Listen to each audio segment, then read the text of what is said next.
Price lord. Welcome to pray with Samuel. இன்றைக்கி என் கூட சேர்ந்து ஜெபிக்க ரெடியாக இருக்கீங்களா? நாம் தொடர்ந்து கர்த்தருடைய மகத்துவமான நாமங்களை தியானித்து கொண்டிருக்கின்றோம்.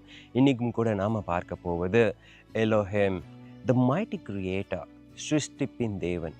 ஆதி ஆகமத்தில் நாம் வாசிக்கிறோம், ஆதியிலே தேவன் வானத்தையும் பூமியையும் சிருஷ்டித்தார்.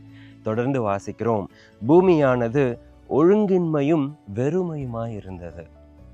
கர்த்தர் சீர்படுத்துகின்ற தேவன், இல்லாதவைகளை இருக்கிறவைகளாய் பெயர் சொல்லி அழைத்து உருவாக்குகின்ற தேவன்.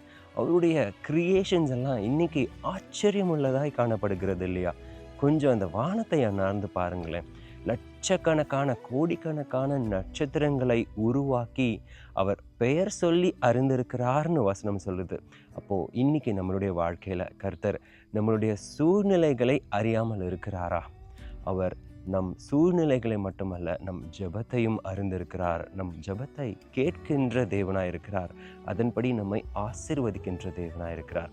அவரால் கூடாத காரியம் ஒன்றுமே இல்லை. Everything is under his control. நம்ம வாழ்க்கையில் எந்தெந்த காரியங்கள் எல்லாம் நம்மளுடைய கண்ட்ரோலில் இல்லையோ அதை நினச்சி வருத்தப்படாமல், என்னை சிருஷ்டித்த தேவன் ஒருவர் இருக்கிறார், அவர் என்னை பார்த்து கொண்டு இருக்கிறார், அவர் என்னை அறிந்திருக்கிறாருன்ற ஒரு நிச்சயத்தோட உங்களுடைய சூழ்நிலைகளை கர்த்தரிடத்தில் நீங்கள் ஒப்பு கொடுக்கும் பொழுது அவர் மேலான காரியங்களை செய்ய உண்மையுள்ள தேவனாக இருக்கிறார். நீங்கள் விசுவாசிக்கிறீங்களா? வாங்க ஜெபிக்கலாம். பிதாவே, இந்த வேலைக்காக நன்றி.